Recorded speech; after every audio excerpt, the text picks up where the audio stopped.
We're gonna do a little exhibiting here. Say hello, Orange Cat.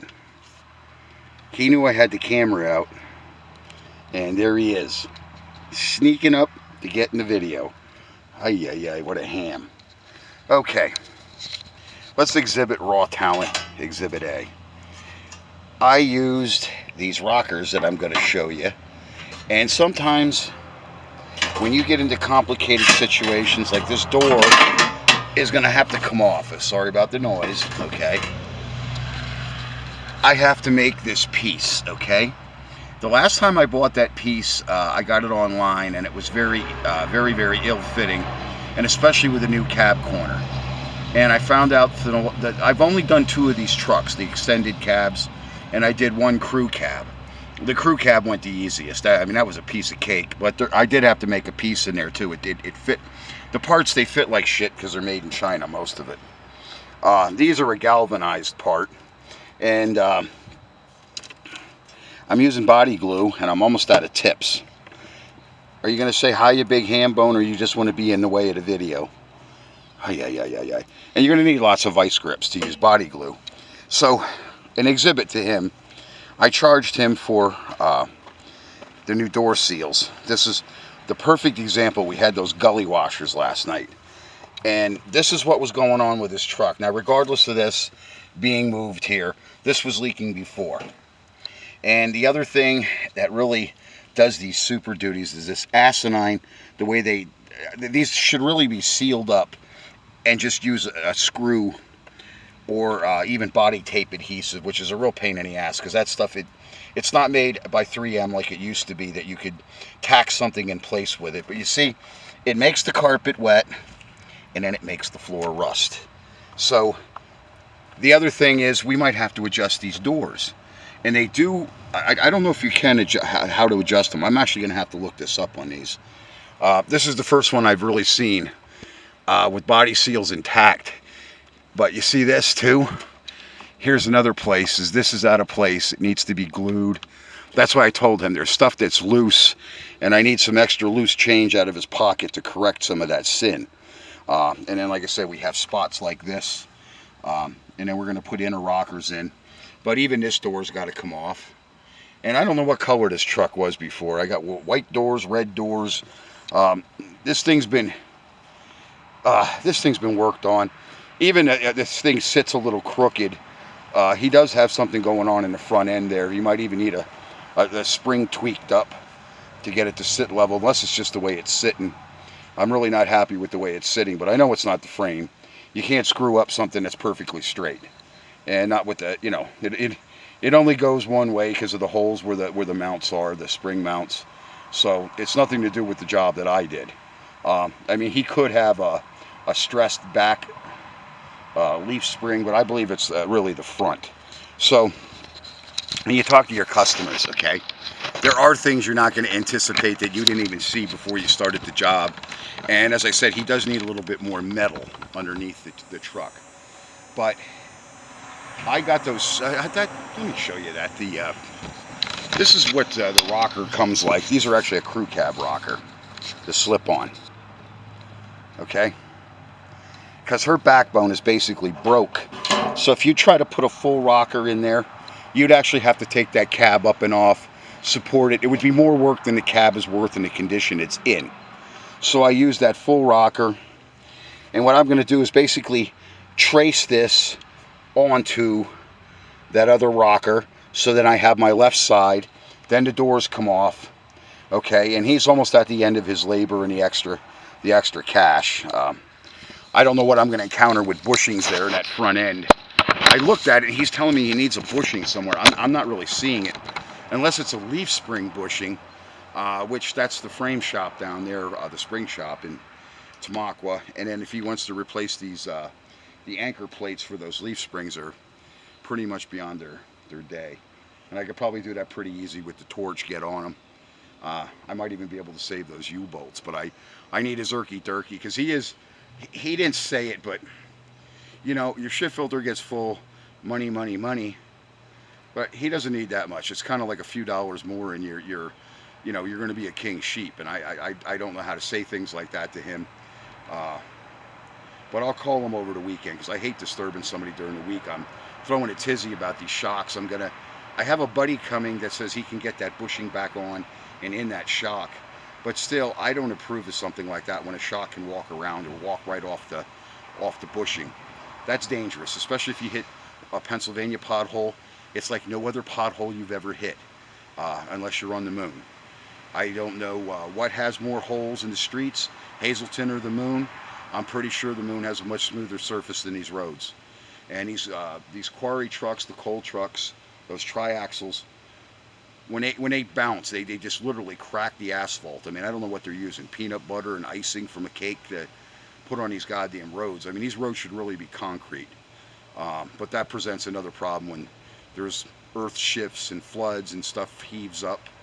I never really claimed to be a road engineer. I did work in sort of an engineering capacity for our DOT at one time, but never again. I think I told you that was the biggest chicken shit petting farm I was ever a part of. And I won't be in an environment like that.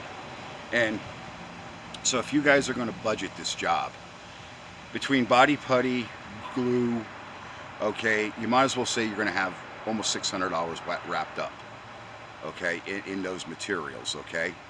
So I have a lot of stuff on hand that I'm not even really charging them for. I'm just glad it didn't go to hell and I get to use it up while it's still good. And it is still, I was amazed at the condition, but I don't keep my stuff like other guys. And I have a nice cool basement in the winter, and I put stuff down there, body glue if I have leftover stuff. But other people don't treat stuff that way. And then you go to use it, and you know, it's like I'm doing that mercenary job down there for my son's friend. You know, then you get there and he didn't understand the conditions that you need to store that stuff. Neither did he give a shit. He just gave you the money for it. Those are kids, and those are people that don't understand the value of the dollar, that I don't like wasting anything. So I'm going to go down. We need some more metal, some structural stuff. I'm going to try to repair some of it. Whether I'm going to be able to pull it off, well, that's another debatable subject, but I'm pretty crafty. As you can see, you're going to need a little talent and a little practice. You're not just going to start making body panels, although there might be one or two of you guys that can, because some things just come natural to people like me. Like I said, I got on the Navy ship and they saw me cutting panels and making stuff for spars. I mean, the Navy give you a damaged airplane and they'd give you another fucking damaged wing and expect you to make a good wing. Well, some of the stuff you had to make, and that's kind of this situation why there aren't too many people you're going to bring something in this shape to and actually have it look like something when you get it back. But hopefully he'll have an appreciation for that. So we're nearing completion. Fuel tank's back in, and all you need, I'm going to exhibit it in another video, is a piece of 2-inch angle iron, about yay big, and you just make a bracket. You get rid of that hinge that's on that strap and that other nonsense. It's bullshit. You don't need it. And all he's got to do is take a nut and a bolt out on either side, and that's it. He can drop the tank. And the same with the front. You just drop the bolts, and that tank will come right out of there. That tank is a pain in the ass with that sway bar in the way. So if you ever drop that tank, you're going to have to do it with a lift. You're not going to do it. I had an advantage having the bed off with the truck. Like I said, this was the time for him to fix everything instead of tear it apart when you get it back and you realize, I should have fixed that last year when I had the truck done. Well, he's not really doing that to me, and that's why I said he's been good with me so far. So our conversation over the weekend is going to go like this. Okay, Mike, a few dollars more, and the supply house gave me a black eye. The last two bills she didn't put everything on, so I just got a black eye with the supply house bill.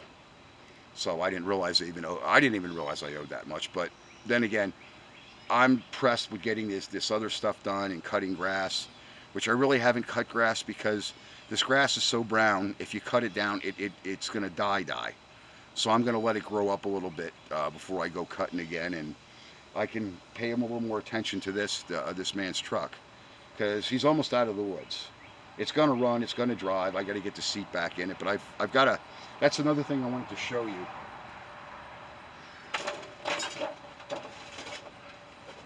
I save stuff like that for my jobs that I even do personally. It's aluminum, okay?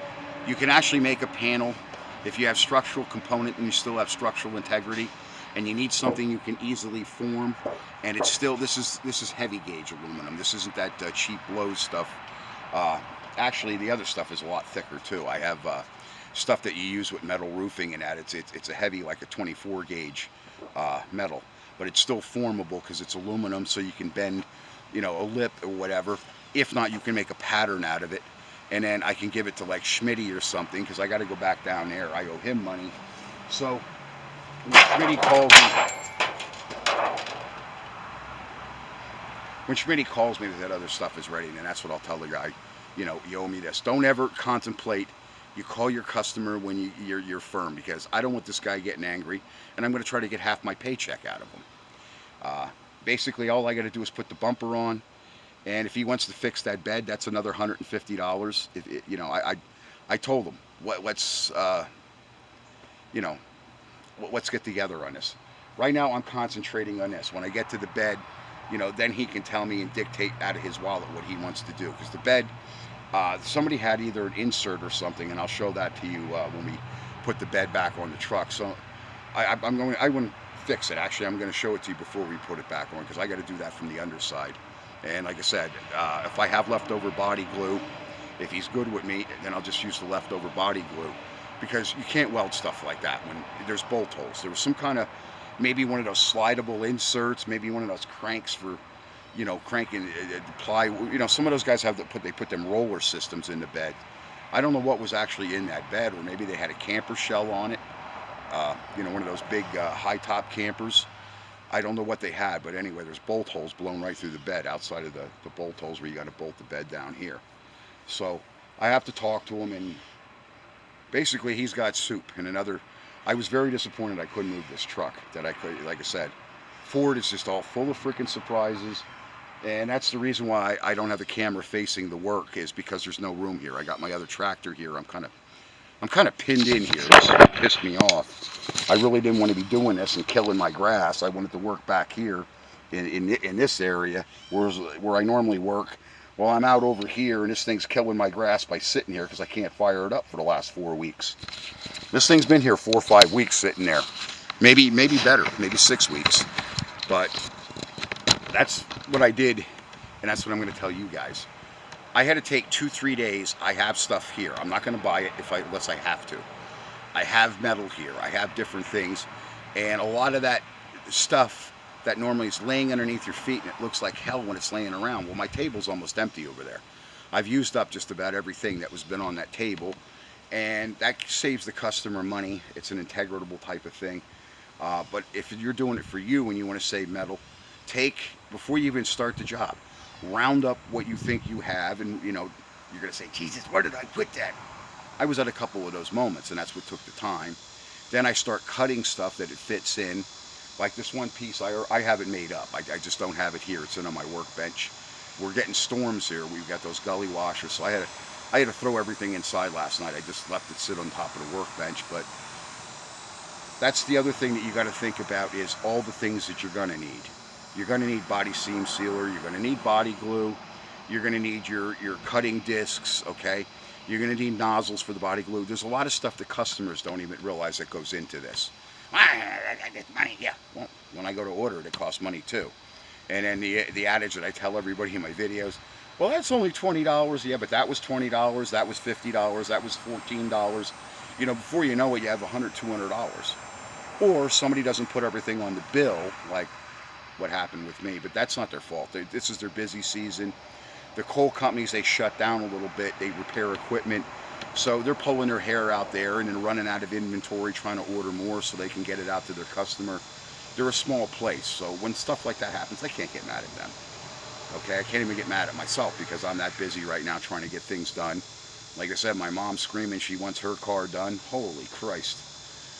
And that's all because I can't move this thing, because I just would have shoved this aside, and I could have been working on that stuff while I'm working on her car. But that stuff I have to do here in the shade. The body, the paint got chewed up, and she's getting the UV is actually peeling the paint right off the deck lid. And that's because of them blowing holes through our environment with their military-grade weapons that they can't afford health care, but they can afford $50 million airplanes and warships. This retard in the White House, he's got to go. Joe in a hoe, you got to go. You are sick people.